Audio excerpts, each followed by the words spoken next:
համար միջազգային նորմ է, կոնվենցիաներով ամրագրված, բանաձևերով ամրագրված, որ սա նաև մեր իրավունքն է, մեր ազգի, մեր ժողովրդի իրավունքն է։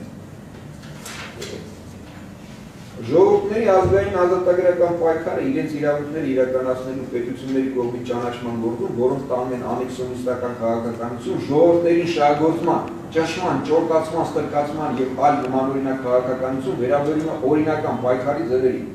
Ժողովուրդների ինքնորոշման հարցում միջազգային իրավունքը ոչ միայն չի համարում ժողովուրդների ազգային ազատագրական պայքարը որպես ագրեսիա, իրենց ինքնորոշման հարցում եւ օգնություն ցուցադրում եւ ցուցադրում այլ պետությունների կողմից, այլ նաև հետևողական տալիս է բացատրություն օրինական պայքարի ճանաչմանը։ Ուստի քաղաքական, ոստիկանական, ռազմական հակազդեցությունը ժողովրդին իր անբաժանելի օրինական իրավունքի իրականացման գործում կոչվում է ագրեսիա ժողովրդի դեմ։ Քանի որ ժողովրդի իրավունքի ինքնորոշման հարցում չի հանդիսանում պետության ներքին գործը, ապա ինչպես նաև ռեժիմի, Լևոնի, Քոչոյի, Սերժիկի եւ այլ անձանց, ապա ուժի իրականացումը ժողովրդի դեմ, որը պայքարում է իր ինքնորոշման իրավունքի համար, իրականացման համար, չի կարող համարվել ոստիկանական ակցիա իրականացվող ազգային իրավասության շրջանակներում։ Ժողովուրդների պայքարը իրենց անկախ ինքնորոշման իրավունքի հարցում, որոնք գտնվում են գաղութակալական իշխանության տակ, ճանաչվում է օրինական ռեզոլյուցիա բանաձև Գեն ասամբլեայի ՕՕՆ 2105-20 դեկտեմբեր 1965 թվականին։ Գլխավոր ասամբլեան առաջարկում է բոլոր պետություններին ցուցաբերել նյութական օգնություն ազգային ազատագրական պայքարում պունկտ 10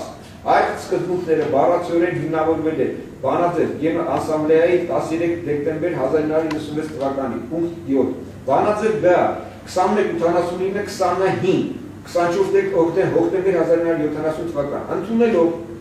ժողովուրդների ազատության պայքարի օրինականությունը իրենց բոլոր համապատասխան միջոցներով, որոնք գտնվում են իրենց ձեռքում եւ քննադատելով բոլոր գործողությունները, որոնք զրկում են այս կամ այն ժողովրդին հնարավորությունից օգտվելու իր անբաժան ինքնորոշման իրավունքից եւ նորից ընդգծում, որ ժողովուրդները իրավունք ունեն պայքարել եւ հասնել ստանալ իրենց ազնիվ պայքարում բոլոր անհրաժեշտ նյութական օգնություն, ուստավ պունկտ 6 Ռեզոլյուցիա Գեն ասամբլեայի ՕՕՆ 2179-28 նորից հաստատում է բոլոր ժողովուրդների անբաժան իրավունքը, որոնք գտնվում են գաղութային եւ միջազգային լծի ճշմարտ տակ իրավունք ունեն ազատ անկախ հետեւաբար ազատագրական օրինական պայքարի միջոցով դուրս գալու գաղութային լծի տակից բոլոր հնարավոր միջոցով ընդհանուր զինված պայքարը, այսինքն այդ հնարավորությունները միջազգային կառույցները, ինչպես նաև բանաձևերը ամրագրված ՄԱԿ-ի նաև այդ կոնվենցիաներով թույլ են տալիս։ Իսկ հիմա այս հայտարարում եմ մի բան, որ մեր ժողովուրդը այսօրվանից պետք է սկսի ազգային ազատագրական պայքարը թույլ գործակալներից ազատվելու համար։ Իսկ թույլ գործակալների ամրագրված հիմքը, այսինքն որպես նրանք միջազգային հանցագործներ, ինչպես նաև թույլ ջուդա մասոնական գործակալներ արդեն իսկ հաստատված են։ Իսկ ինչ վերաբերում է ձեզ, խնդրեմ, նորից եթե հարցեր ունեք, տվեք։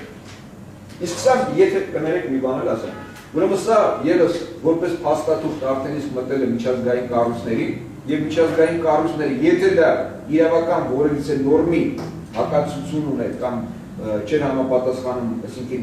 կոնկրետ իրավական պահանջներին, ապա նրանք պետք է համապատասխան ձևի պատասխանեին, որ դա ըստ էության չի համապատասխանում այն պահանջներին, որոնք դուք պահանջել ներկայացրել եք։ Խնդրեմ, եթե ուրիշ հարցեր ունեք, հարցեր չունենք, ավարտենք։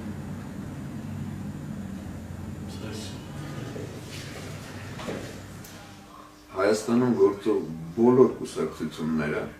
հանրապետական, ժառանգություն, օրինաց, ՀՅԴ եւ մնացյալները հանդիսանում են դրսի